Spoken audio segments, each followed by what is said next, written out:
வணக்கம் ரவுலே. நாம் தமிழர் கட்சி சார்பில் அதன் வழக்கறிஞர் தீரன் திருமுருகன் மதுரை உயர்நீதிமன்ற கிளையில் வழக்கொன்றை தாக்கல் செய்திருந்தார். சீமானை பற்றி தொடர்ந்து வலைப்பேச்சு பிஸ்மி அவர்கள் அவதூறுகளை பரப்பி வருவதாக. அந்த வழக்கை விசாரித்த நீதிபதி விக்டோரியா கௌரி அவர்கள் சீமானுக்கு சாதகமான தீர்ப்பொன்றை வழங்கியிருந்தார். அது மட்டுமல்ல, நீதிமன்றத்திலேயே சீமான் எனும் தலைவரை புகழ்ந்தும் அவர் பேசியிருந்தார். அந்த தீர்ப்புக்கு பிறகு வலைப்பேச்சு பிஸ்மி அவர்கள் தனது மொபைல் ஃபோனை சுவிட்ச் ஆஃப் பண்ணிவிட்டாராம். தலைமறைவாகிவிட்டதாக தெரிகிறது. அவரை விரைவில் காவல்துறை கைது செய்யும் என எதிர்பார்க்கலாம். இந்த நிலையில் வலைப்பேச்சு அந்தணன் மீதும் நாம் தமிழர் கட்சியினர் வழக்கு தொடுக்க இருக்கிறார்கள். என்றால் அவரும் பிஸ்மியை தொடர்ந்து சில அவதூறுகளை சீமான் மீது தூவியிருக்கிறார்.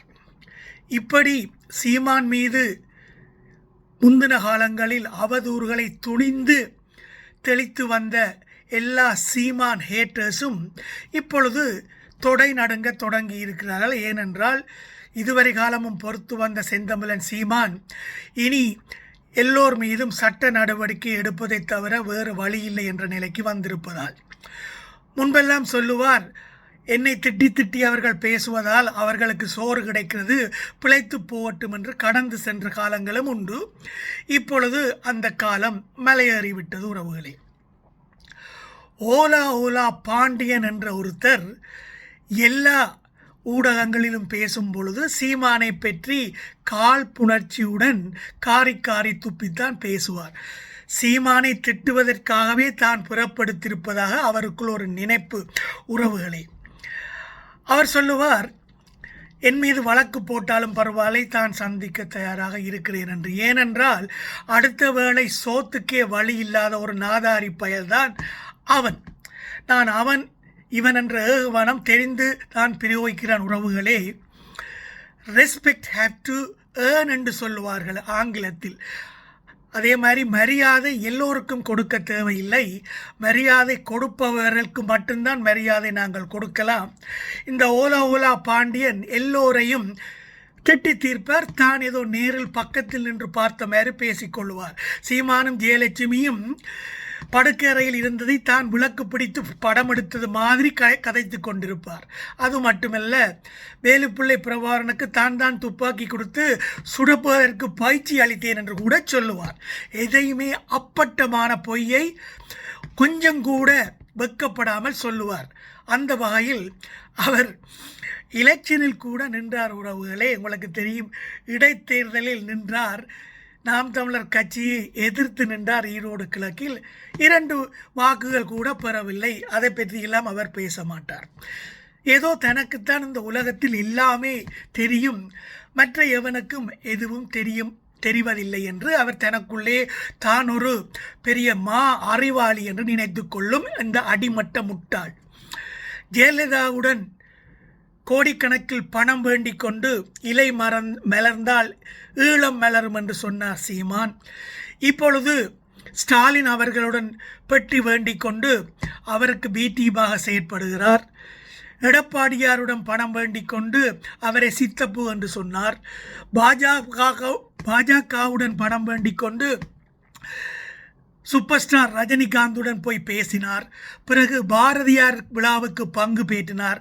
எல்லாத்துக்கும் காசு கோடியாக வேண்டிக் கொண்டார். இவர் ஒரு கூலிப்படை மாதிரி எல்லோரிடமும் பணத்தை வேண்டிக் கொண்டு பேசுவார் என்று கீழ்த்தரமாக ஒரு மாபெரும் தலைவனை இவர் விமர்சிப்பது கண்டனத்துக்குரியது உறவுகளே. இந்த ஓலா பாண்டியன் ஒரு தரம் கெட்ட 3ஆம் தர விமர்சகர் என்பதுதான் எனது கருத்து உறவுகளே. இந்த பொதுவான ஊடகங்கள் எல்லாம் சீமான் உயர்வது அவர்களுக்கு பிடிப்பதில்லை. எப்படியாவது சீமானின் வளர்ச்சியை தடுப்பதற்கு முயலுவார்கள்.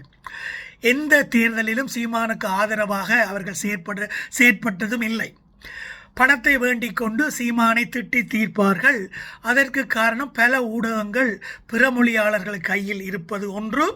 2வது, நிறைய இளைஞர்கள் சினிமா போதையில் சிக்கி இருப்பது. கோஆப்ரேட்டுகள் எல்லாம் மற்ற கட்சிகளுக்கு பணத்தை வாரி வழங்குவார்கள். சீமான் பதவிக்கு வந்தால் தாங்கள் மணல் கொள்ளை, கல் கொள்ளை, தண்ணீர் கொள்ளையெல்லாம் அடிக்க முடியாது என்பதனால் சீமான் பதவிக்கு வருவதை அவர்கள் விரும்ப மாட்டார்கள். அது மட்டுமல்ல, சீமான் வந்தால் மது கொள்கை மாற்றப்படும் என்பதனால் சாராய ஆலை வச்சிருப்பவர்களும் கள்ளச்சாராயம் காய்ச்சுபவர்களும் கூட சீமானை வளர விடமாட்டார்கள். உறவுகளே, இப்படி எல்லா விதமான சமுதாயத்தை சீரழிக்கும் முதலாளிமாருக்கு சீமான் பதவிக்கு வந்து சிஎம் நாற்காலியில் உட்காருவது விருப்பமே இல்லை. அதனால்தான் ஒன்றில் திராவிட கழகங்கள் அல்லது ஜோசப் விஜய் போன்ற முதலாளித்துவ கம்பெனிகளுக்கு ஆதரவு வழங்கும் ஒருத்தரையே ஆட்சியில் அமர்த்துவதற்கு அவர்கள் தொடர்ந்து முயற்சிப்பார்கள். எப்படி இருந்தாலும் உறவுகளே, குப்பையை போட்டு நெருப்பை மூட முடியாது என்று சீமான் அடிக்கடி சொல்லுவார். அதன்படி சீமானின் வளர்ச்சி இப்பொழுது ஜோசப் விஜய் பதவிக்கு வந்ததில் இருந்து அமோகமாக வளர்ந்து வருவதாக கருத்துக்கள் தெரிவிக்கின்றன. உறவுகளே, சில நிர்வாகிகள் கட்சியிலிருந்து நீங்குகிறார்கள். அது எல்லா கட்சியிலும் நடப்பதுதான். களஞ்சியம் அவர் சீமானுடன் ஏதோ கருத்து வேறு காரணமாக நீங்குவதாக செய்தி வந்தது. எல்லா ஊடகத்திலும் பெரிதாக போட்டார்கள். சீமானுக்கு வந்த பேரிடி, செங்குத்தாக உடையும் நாம் தமிழர் கட்சி, களஞ்சியம் விலகுவதால் நாம் தமிழர் கட்சி இனி வளரவே முடியாது என்றெல்லாம் அடித்து விடுகிறார்கள். இந்த எல்லா ஊடகமும் இவ்வளவு காலமும் களஞ்சியம் சீமானின் தளபதியாக இருக்கும் பொழுது ஒரு வார்த்தை கூட அவரை புகழ்ந்து பேசியதில்லை. அவர் மேடை பேச்சுகளை ஒளிபரப்பினதில்லை. அவரது கருத்துக்களை எந்தவித ஊடகத்திலும் காட்டினதில்லை. ஆனால் அவர் பிரிந்தவுடன் இப்படியான செய்திகளை போடுவார்கள். இதிலிருந்து புரியும் சீமான் மீது இந்த ஊடகங்கள் எல்லாம் எவ்வளவு காழ்ப்புணர்ச்சியில் இருப்பதை புரிந்து கொள்ளலாம். உங்களுக்கு தெரியும் உறவுகளே, ஒரு ஆஃபீஸில் வேலை செய்யும் பொழுது நாங்கள் போய் பதவி உயர்வு அல்லது சம்பள உயர்வு கேட்டால், நீ இங்கே என்னத்தை கிழித்து கொண்டிருக்கிறாய், உன்னால் எங்கள் கம்பெனிக்கு என்ன பிரயோசனம் என்று கீழ்த்தரமாக பேசுவார்கள். அதே நேரத்தில் நாங்கள் போய் ஒரு ஹாலிடே 2 வாரம் வேண்டுமென்று அப்ளை பண்ணினால் தரமாட்டார்கள். அப்பொழுது மாறி பேசுவார்கள். நீ இல்லாட்டி இந்த கம்பெனியை யார் பார்த்து கொள்வது, இங்கே எவ்வளவு வேலைகள் உன்னை நம்பி இருக்கின்றன என்று மற்ற மாதிரி ரொட்டியை பிரட்டி போடுவார்கள். அதே மாதிரி தான் இந்த ஊடகமும். சீமானின் பக்கத்தில் ஒரு தளபதி இருந்தால் அவரை புகழ மாட்டார்கள். அவர் சீமானை நீங்கினால் அவர்தான் நெப்போலியன் என்றும் அதனால் சீமானுக்கு பேர் இடி என்றும் சொல்லுவார்கள். இதுதான் தமிழ்நாட்டு ஊடக தர்மம் உறவுகளை.